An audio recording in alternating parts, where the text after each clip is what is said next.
I don't care that some of these players had bad week ones. I don't care that some of these players had great week ones. I'm going to look into the future, not the past, to try to figure out what's going to happen here. And if we are looking at projections from sportsbooks today, they are projecting the Cincinnati Bengals to have an implied team total of 26.5 points for week 2. So Jamar Chase is my wide receiver 1. I understand, yes, the Bengals had less than 10 yards in the second half of week 1. It was disgusting, but we can also go through history and see every single week 1 over the past 4 years, the Cincinnati Bengals have been incompetent. So I'm going to move on. I'm going to go and look at the Triple Crown winner from last season and assume that he is going to blow up. I would hate for it to happen. I hope he face plants. I have to play against him in the Flock League this week. But the reality of the situation is I'm prepping myself for Jamar Chase to easily have 20 plus points. CeeDee Lamb's going to have 20 plus points as well. Hell, he almost got there last week, despite him being in a really tough matchup against the Eagles. And on top of that, besides him dropping 3 to 4 balls that would have propelled him to scoring almost 30 fantasy points, all the volume's going to be there, and the Dallas Cowboys project to be one of the highest scoring offenses in the league against the Giants.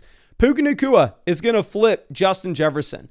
If we go through and look at what happened with Puka, he was in and out of the game week 1 with injuries. 100% he is good to go this week, no hesitation. He only played 63% of the snaps. He only ran 22 routes, and he had 130 receiving yards off of 11 targets for 23 fantasy points. Puka Nacua is a tier S player through the rest of the season, regardless of matchup. This matchup against the Tennessee Titans, completely fine. Implied team total of 24 points here for the Rams, so this should be a good offense, even if this Titans defense actually had a really good week against Bo Nix. Now, going over and looking at Justin Jefferson, while I understand, yes, the Minnesota Vikings looked very bad, especially in the first half of week 1, the reality of the situation is it was J.J. McCarthy's first week ever. Sportsbooks are putting the implied team total against the Atlanta Falcons in a really good game environment at 24.5 points. We saw Buka go nuclear week 1, so I'm going to assume we have the same exact thing from Justin Jefferson, and he is still a tier 1 option. Now, going over and looking at Drake London. London almost broke fantasy football in week 1, but you had the goal line fiasco. You had him getting injured at the end of the game as well. We are getting reports saying that Drake London's officially going to be good to go for week 2. But if we go back and look at what London did, he had 15 targets last week. 15 targets, 55 receiving yards. The efficiency wasn't exactly there. It's going to be a tough matchup against Minnesota. But if Darnell Mooney misses, London looks like he can lead the NFL in targets. Nico Collins was horrendous last week. I mean, it was a trash game against the Rams. Nico only had 5 targets. He only had 3 receptions. He only had 25 receiving yards. But I'm going to go back and I'm going to look at what he did all of 2024, all of 2023, where he was an elite receiver. And I'm going to be willing to just chalk week 1 up to, I don't know, a little bit of a rusty start from the Houston Texans offense. And also, if you have no Christian Kirk here for another week, really Nico Collins is the only weapon in this offense. Now, Amon-Ra St. Brown is a wide receiver that lost me a lot of money week 1 because I decided, he's going to have higher than 11.5 fantasy points on Underdog. Let me build a big pick'em around that. And of course, Amon-Ra St. Brown, he face planted because I'm the literal worst person on the planet. And he only had 8.5 fantasy points. Now, we talked about this with the Jahmyr Gibbs ranking, but a big thing that I am looking at is how sportsbooks are projecting out the opposing offenses going up against the Green Bay Packers defense. And it looks like they are just telling us flat out that the Packers should have the best or one of the best defenses in the NFL this season, because you actually have an implied team total at 26.5 points this week for the Detroit Lions, which is 4 points higher than they projected for last week, despite them being an absolute train wreck in week 1. So I think Amon-Ra St. Brown is in a big bounce back spot. I think Brian Thomas Jr. is in a big bounce back spot as well. With Thomas, still has the talent profile. He got open week 1 consistently. The issue was Trevor Lawrence was just bad. Trevor Lawrence missed Brian Thomas a multitude of time on big throws. Brian Thomas against the Cincinnati Bengals. This is a great game environment. And this game has the number 1 over-under of any game in the NFL this week, similar to what we had with the Buffalo Bills and the Baltimore Ravens last week, and which is why we told you to start every Baltimore Raven and every Buffalo Bill that you had, which is why I think we're going to be going with Brian Thomas here at 8. Now, Malik Neighbors is stuck in arguably the worst offense in the league, or pretty damn close to it. This is why I didn't think he was a phenomenal round one pick, just because you can look at the historical math of how wide receivers project in these bottom 5 offenses. The matchup against the Dallas Cowboys is whatever. Right now, you have an implied team total of 19.5 points. I mean, there is an outside chance that we do get either Jackson Dart or Jameis Winston very soon, which I think would propel Neighbors up these ranks. Jackson Smith-Njigba had like 90+% of the air yards for the Seattle Seahawks week 1. That is something that you legitimately never, and I mean you never see.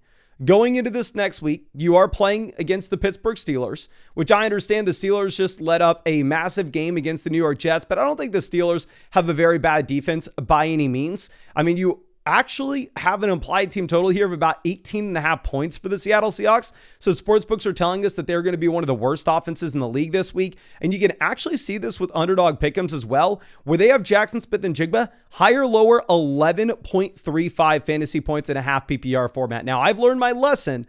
I'm not going to be going with the higher there, but what I think I may do is go with the higher than 7.5 targets for JSN. And I don't know exactly how I'm going to lose that, but trust me, I will find a way. Now, maybe you are better than I am at pick'ems. And if you think so, you can find the link to Underdog Fantasy in the description and comment section. And if you sign up to Underdog Fantasy with promo code FLOCK, after you play your first $5, you're actually going to get $50 added into your account. So highly recommend taking advantage of that. I'm going to leave the link in the description and comment section. Now, Mike Evans will lead off our next tier. While I completely understand that Ibuka had all the points last week, Mike Evans led the team with volume, actually. Mike Evans had the majority of the targets. We had the long track record with Mike Evans. You actually have a really low total here. I'm a little bit surprised with this. I don't know if it's sportsbooks being a little bit worried about no Liam Cohen. I don't know if just the Houston Texans defense is supposed to be great this year. Of course, I'm not going to sit here and pretend like I'm a defensive expert in week 2, but you do have an implied team total of only like 20 points for the Tampa Bay Buccaneers. So they are telling us isn't going to be a super high scoring offense, but I think all the targets should be concentrated between Mike Evans as well as Ibuka. So until Godwin comes back, Evans is a very safe play. AJ Brown, really tough matchup on paper going up against the Kansas City Chiefs. And last week, you actually had the Philadelphia Eagles with an implied team total of about 28.5 points. That's down to 24 points against the Chiefs this week. Keep in mind, this game is going to be in Kansas City. I understand that AJ Brown only had 1 target a week ago, but we all know who AJ Brown is at this point, right? AJ Brown's the wide receiver that if he's not getting heavily targeted, he is going to make a lot of noise. He is going to complain, and the Philadelphia Eagles, whether they should or shouldn't, they probably are going to just force feed him some targets to keep him happy. So I think you got the squeaky wheel situation going on in Philly. I think that they are going to force the ball his way. I know that some people are looking at his top speed week 1 saying like, oh, he may be playing through an injury, which I don't know if that's true or not. But if it is, he had 9 days to rest. Now, Ladd McConkey will be our next wide receiver. Now with Ladd, you had only 13 fantasy points this past week. You had Quentin Johnston with multiple receiving touchdowns, absolutely crushing for my best ball teams. You had Keenan Allen with the receiving touchdown. Ladd didn't have any, but Ladd was up there with 9 targets. And with what we saw from Ladd at the end of last season, I still think that he is very easily the wide receiver 1 here. Well, trust me, I hope that Quentin Johnston continues to do what he is. The reality of the situation is that's probably not going to happen. I think you get a Ladd McConkey bounce back where you do currently have the Chargers projected to be one of the highest scoring offenses on the week against the Vegas Raiders. Now, Marvin Harrison will be our next option. Now, I understand that Harrison had the big play. I understand that Harrison had the touchdown. So a lot of people are looking at Harrison as the number 1 target and the true alpha all of a sudden in Arizona in year 2, because maybe he's the more exciting player. But I will warn you, Marvin Harrison only had 6 targets last week. The number 1 targeter on this team week 1 was still Trey McBride. But it is very encouraging for Marvin Harrison and Trey McBride to have every single target in Arizona. It looks like these are going to be the only 2 weapons in the passing game. And right now you do have the Arizona Cardinals projected out to be one of the highest scoring offenses in the week, going up against the Carolina Panthers, where I understand, yes, Brian Thomas Jr. disappointed in a big time way week 1, but ultimately he was open. Lawrence just couldn't hit him. And I don't know if we have to worry about that with Kyler. T. Higgins will be our next name. Now, I have T. Higgins as my wide receiver one in the flock league, which sounds very bad, but trust me, I'm chilling, right? We got the number one running back room. We got Josh Allen. We're 1-0 on our path to 2-0. T. Higgins, absolute bum week one. 6.5 fantasy points. Again, like we discussed, the Cincinnati Bengals just simply could not move the ball down the field, and Joe Burrow looked like a turd. This offensive line looked like the worst in the league, but sportsbooks are projecting them to be in the highest scoring game in the league this week. They are projecting the Bengals to be the second highest scoring offense in the league, only behind the Baltimore Ravens. And again, very similar to what we said last week, starting guys like Zay Flowers, when you're looking at the highest total in a football game, you want to be playing as many wide receivers in that matchup as you possibly could. I didn't have the stones to tell you to play Keon Coleman in that game, but honestly, if you would have played Keon, you would have crushed as well. Now, Courtland Sutton will be our next name. With Sutton, he had a fine week one, especially if you consider the fact that Bo Nix was horrendous. Bo Nix week one posted one of the worst weeks that we have seen through his entire NFL career. And I know a lot of people are seeing what CJ Stroud did in year two, going, oh my gosh, is this carrying over to Bo Nix with the sophomore slump? I'm not going to be as concerned with that, to be honest, but right now you have projections saying the Denver Broncos are a middle-of-the-road offense this week going up against the Indianapolis Colts. This is in Indy. We saw this Indy defense just completely dismantle what we had with the Miami Dolphins offense last week. But Courtland Sutton, 9 targets, 18 fantasy points in a game where Bo Nix was horrible. I think if Bo Nix bounces back, Courtland Sutton could be even better. Now, Garrett Wilson will be our next name. Now, again, a lot of people are going to be upset with these rankings, and we'll throw Ibuka here as well, because they're going to go back and look at what happened with Garrett Wilson in week one and see that he dropped 22 fantasy points. He was in one of the most exciting games of the week. It definitely was the most exciting one until you had the Buffalo Bills and Baltimore Ravens. But here's my thing, right? If we go through and look into the future, how many games do we expect the New York Jets to score over 30 points? Because right now against the Buffalo Bills, they're projected to score fewer than 20. We have a long track record of both the New York Jets as well as Justin Fields being bad. We have one game where they looked really good against the Pittsburgh Steelers. Now, technically they lost, but the offense looked very good. And in that game in which the offense looked very good, they scored 30 points for, in my opinion, maybe one of the only times this year. You still only had 218 passing yards and a passing touchdown. All the production really came with what happened from the rushing side of things, where you had, a total of almost 200 rushing yards and 3 rushing TDs. So this is a rush-first offense where I think you're probably going to see massive regression with the overall points. Now, Garrett Wilson, extremely talented player. He'll have crazy high market share numbers. Looking at Ibuka, I am honestly considering right now listing him as a sell-high candidate because I understand he is an incredible talent. I understand that he looks like he is just going to continue to crush over and over and over again. And for you to drop 23 fantasy points in your first NFL game ever as a round 1 NFL draft pick, this screams league winner, and everybody in all of fantasy football is talking about it. But the fact of the matter is, you did only have 6 targets. You had 4 receptions. Now, having like a 50% touchdown rate on your receptions, it's incredible. But that is going to be something that regresses. Sportsbooks are also telling us that this shouldn't be the best offense in the league. They're projected to score 20 points here against the Houston Texans. And in the long term, you're going to have Godwin back in. So I'll have Ibuka here at 18. But to be honest with you, I am almost just ranking Ibuka over Tyreek Hill so y'all don't bully me. Because Tyreek, much worse week one, right? Don't get me wrong. He goes through and he only scores 8 points, and the Miami Dolphins look like they're the worst team in the NFL. But instead of looking just only backwards, if we look forward into the future, sportsbooks aren't putting Miami as a bottom 5 offense in the league this week. Now, I know everybody's going to say, oh my gosh, Mason, sportsbooks are clueless. They lose money all the time, and I'm way smarter than them. I was able to turn on the TV when they didn't, and I saw how bad Miami looked. I understand that you're a genius, and all these billion-dollar corporations are idiots, right?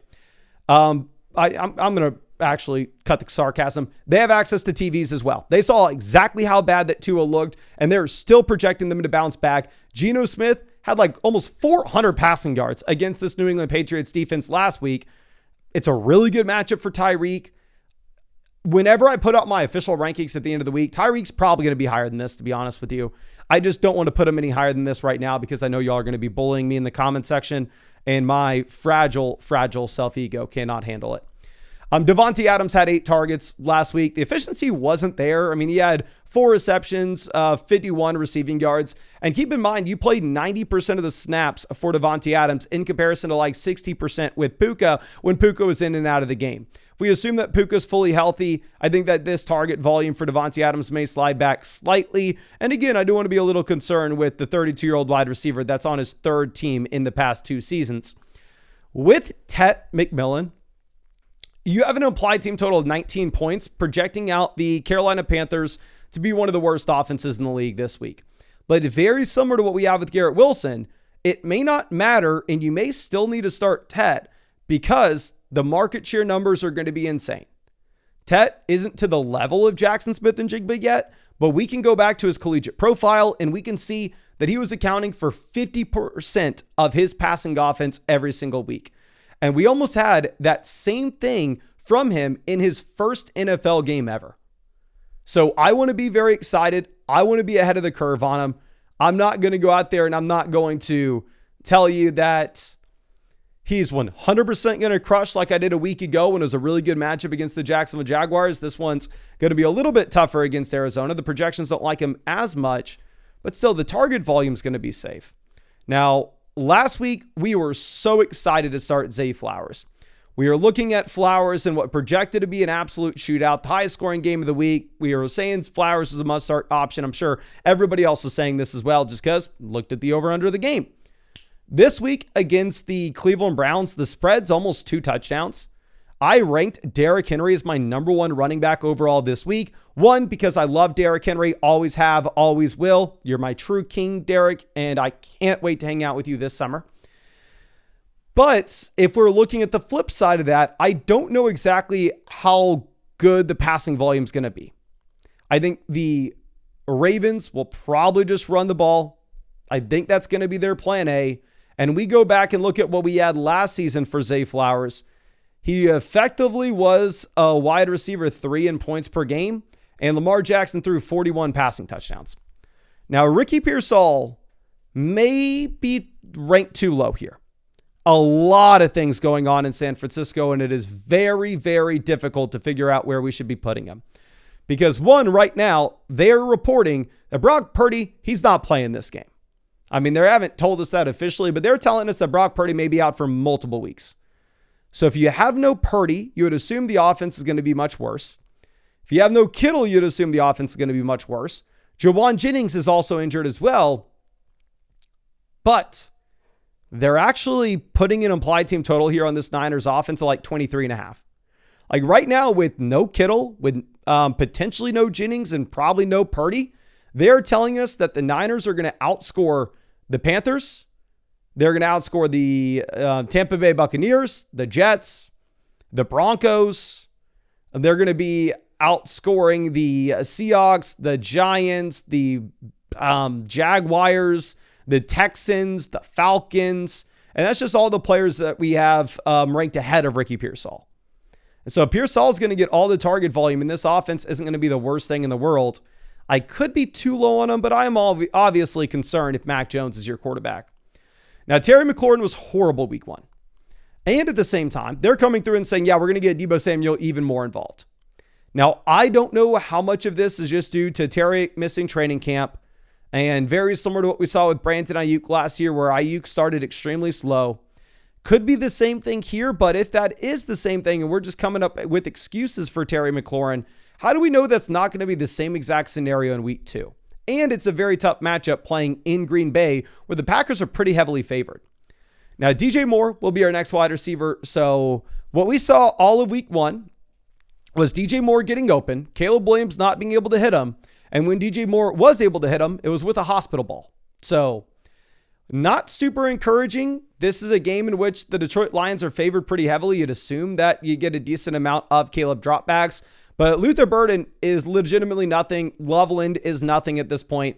So the target volume in theory should be good for DJ Moore, but in reality, he had like 5 targets last week. Like, the more that I think about this, the more that I think we may end up just having to put Deebo Samuel ahead of him. As I go and look at Deebo, hell, Deebo had 10 targets. And at the same time, they used Deebo Samuel as a rusher. So if we're looking at this matchup against the Packers, it's not great. And my priors on Deebo Samuels, I thought this guy wasn't going to be good this season. I looked at videos of him in camp and went, yep, that's a fat dude. Looked at him last year and went, yep, that's a fat dude. And my assumption was you couldn't be fat and play NFL wide receiver. But nope, he looks much, much better at this point. And it looks like I may have just been wrong and I need to correct that sooner rather than later. And honestly, I think we need to move him ahead of DJ Moore. Like, by the time you see the rankings on the site, we may have Deebo Samuel in the tier above this. Now, Jamison Williams will be our next receiver. Again, going back to Amon-Ra St. Brown, Sportsbooks told us last week, hey, be worried about this Lions offense. Lowest projection we had for them in like 2 years, and of course, they collapsed against the Green Bay Packers. This matchup against the Bears, they project to be a top 3 offense in the league this week. So I think we're in line for a pretty big bounce back, and Jamison Williams played a career-high snap rate. If we are looking at the new contract, the new offensive coordinator, it seems like this Lions offense is going to be really more so built around him than it was previously. Now, I've been working on the rankings, and I do want to reiterate, the rankings on the website are always going to be more up to date than whatever you're looking at on YouTube. YouTube, I have to make the rankings. I have to make the video. We have to get it to the editor. It's posted the next day. On the site, all I got to do is go click a couple buttons as I get news, and we can update them. So make sure if you ever wanted the most up-to-date rankings, just go to the site and just hit add creator, sort by Mason Dodd, and you can see all my tiers and all my rankings there as well. Devonta Smith may be moving up those. Smith, horrible week 1. Obviously, there was no passing volume. The Eagles may have to throw the ball this week. And we just got word that Dallas Goedert is probably going to be missing this game. So if Dallas Goedert's missing practice on Wednesday, Dallas Goedert's probably not going to play this week. Devonta Smith, you'd assume, is going to get an even higher target share. Now, DK Metcalf is my wide receiver 2 in the Flock League. And yes, it may or may not be extremely embarrassing for us to be down at our wide receiver 29 in our rankings. And I am finally getting to the wide receiver 2 on my fantasy football team. If it wasn't for my running back room and quarterback, we would be in trouble. With Metcalf, you only had 12 fantasy points in a game last week where Aaron Rodgers threw for 4 passing touchdowns. But the reality of the situation is I do not expect Ben Skoranek, Jonnu Smith, Jalen Warren, and Calvin Austin to be the only players to score touchdowns in the Steelers offense. And the projections actually look better now for the Steelers offense this week. I'm assuming this is a lot to do with the fact that Sportsbooks saw Rodgers look competent. Because honestly, the matchup against Seattle has a good defense. Now, going over and looking at George Pickens is a much more exciting start this week than he was last week. If you're looking at this week, you're going up against the New York Giants instead of the Philadelphia Eagles, and the Cowboys project to score like an entire extra touchdown than they did a week ago with an implied team total of 25 points. And also, we know that the Philadelphia Eagles defense, they're really not going to let you have the big plays, which that's what George Pickens is known for. Now, I'm going to stand by the fact that I don't think Pickens is like built to be a phenomenal fantasy receiver. I think he's more so built to be a good real life receiver, which is why I didn't love drafting him this year, but I think it's a fine price point for him. Now, going over and looking at Jacoby Myers, if Brock Bowers were to miss, Jacoby Myers would like slide up 10 spots in these rankings. But I'm going to assume that Bowers is playing right now. And yes, Geno Smith had like almost 400 passing yards week 1. Ridiculous.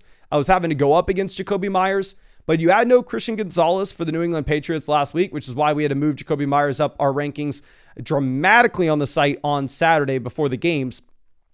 This week against the Los Angeles Chargers defense looked pretty good against the Kansas City Chiefs last week. But again, that game was in Brazil, so I don't know how much we can take from it.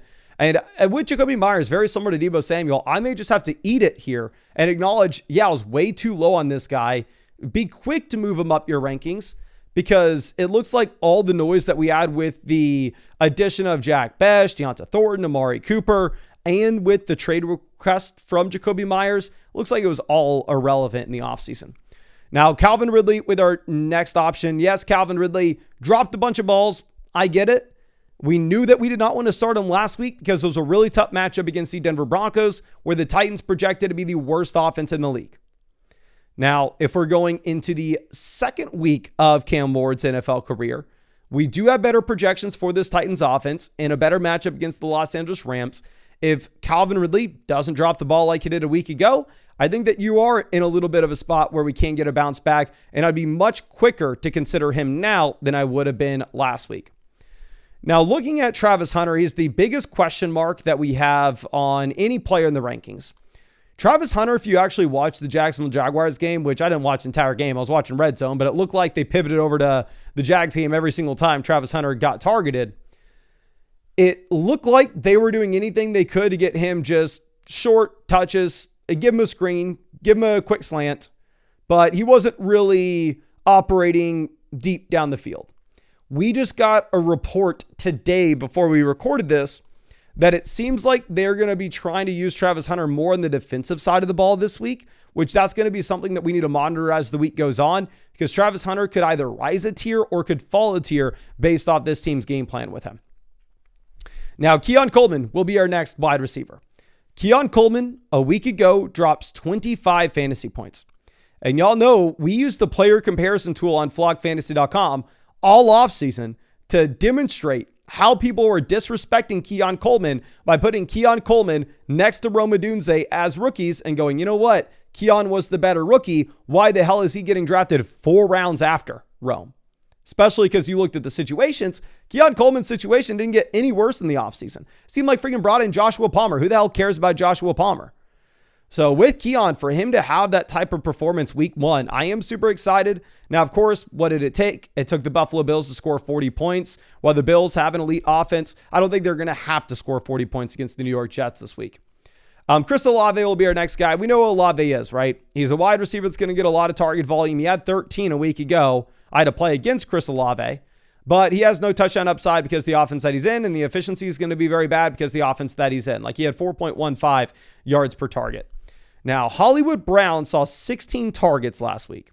Now, the thing with Hollywood that is interesting to note is the Chiefs spent all week last week game planning with Xavier Worthy in their offense. So once Worthy goes down, those game plans that they had, it kind of goes out the window. So now that they can regroup, they know what personnel they're running with this next week. I don't know if we're going to see Hollywood Brown yet again have close to 50% of the targets for the Kansas City Chiefs offense. I would be very surprised if that's their plan A. This matchup against the Philadelphia Eagles also isn't the best. Like, the Chiefs just project to be a middle of the road offense this week. With Michael Pittman Jr., obviously phenomenal last week. And at one point in the offseason, Michael Pittman Jr. was my most drafted wide receiver on Underdog. Of course, that ended up being Quentin Johnson and Devonta Smith. But I really like Pittman early in the offseason at his cost. And if we are looking at projecting him going into the future, I will be the bearer of bad news. The reality of the situation is Josh Downs will have some better weeks than he did week 1. Daniel Jones will have much worse weeks than he did week 1. And this is a really tough matchup going up against the Denver Broncos. Now, looking at Rome Odunze, with Rome, you had the touchdown, which kind of saves the fantasy day at the very end of it. I mean, I still took him to have higher than 49.5 receiving yards on Underdog last week, so I still found a way to lose. Don't you worry, I will always lose.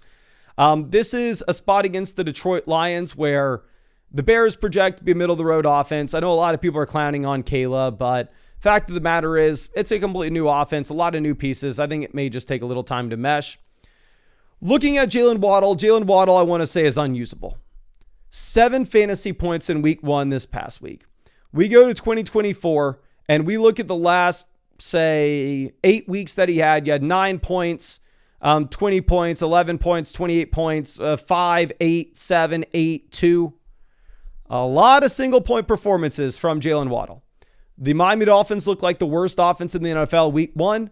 I would love to say that you couldn't start him, but with the Dolphins projected out to score like 5.5 more points than what you have with the Cleveland Browns. Like, I have Jerry Jeudy in the Flock League, and I'll put this message out to whoever has Jalen Waddle. I would personally trade Jerry Jeudy for Jalen Waddle right now, and I would start Jalen Waddle over Jerry Jeudy rest of season. And I would do so this week. With Jerry Jeudy, you're going up against the Baltimore Ravens. The Baltimore Ravens just allowed a zillion points to the Buffalo Bills and Keon Coleman. However, in the great year of 2025, I think that there is a very big difference between the Cleveland Browns offense and the Buffalo Bills offense. We see sportsbooks agreeing with that sentiment, where the Buffalo Bills projected to be in the highest scoring game of the week last week, where this week we actually have the Cleveland Browns projected to be the lowest scoring offense in the NFL. This game is the biggest spread on it. I think the Baltimore Ravens are pissed at last week. They're going to come out and they are just going to absolutely destroy the Cleveland Browns. And I don't think that they're going to let up on the gas at any point of this. So Jerry Jeudy, I am going to bench him this week probably. I mean, I have Stephon Diggs as well. If you could help me in the comment section real quick, these are the two guys that I have to decide between Jerry Jeudy and Stephon Diggs. I don't exactly know who I'm going to be playing. I'm definitely going to play Travis Etienne over one of them. And if a trade I'm working on goes through right now, which you'll see that in the Flock League video, maybe I can bench both. Stephon Diggs only played 41% of the snaps for the New England Patriots last week. Now, with the 41% of the snaps, he still scored like almost 12 fantasy points. And you'd assume that coming off the torn ACL with the new team, he will expand his role as time goes on. But the role's not looking great right now. With Khalil Shakir, this is a receiver that only had 12 fantasy points and a game that had 80 NFL points scored in it. So that's not the most compelling thing in the world, but there is an outside chance that you just had him starting a little slower given the fact that you did have the ankle sprain through all of camp. Jayden Reed scored the touchdown last week. He played 51% of the snaps, which is honestly nothing new to Jayden Reed. Jayden Reed has had, scrolling through this real quick, 0 games in his NFL career where he's played 80% or higher with his snap rate. Matthew Golden, I expected to get close to 80% week 1. And nope, Matthew Golden scored 3.5 fantasy points and he had a 66% snap rate. And then going over and looking at Josh Downs, brutal matchup against the Denver Broncos. Same reason why I'm not super excited to start Michael Pittman Jr. And then we're going to have like a question mark tier. These guys are going to be players that I probably wouldn't plan on starting. I'm definitely going to be updating our rankings with them later in the week. So just make sure you are subscribed either to this YouTube channel or obviously you can always go over to flockfantasy.com, especially if you got the season pass, and you can just go ahead, sort by my rankings there, and those will always be up to date. But you have like Jennings currently injured, Shaquille currently in a garbage offense, Darnell Mooney injured, Keenan, Quentin Johnston, as guys I don't know if we can trust just yet, and then Kayshon Boutte, where I'm sending up a prayer that Stephon Diggs is actually the wide receiver 1 in New England, and I didn't just get bamboozled into having him on my team. But I think that's all I got for you. I really do appreciate you. Again, I will say we are on a warpath to 300,000 subscribers this season.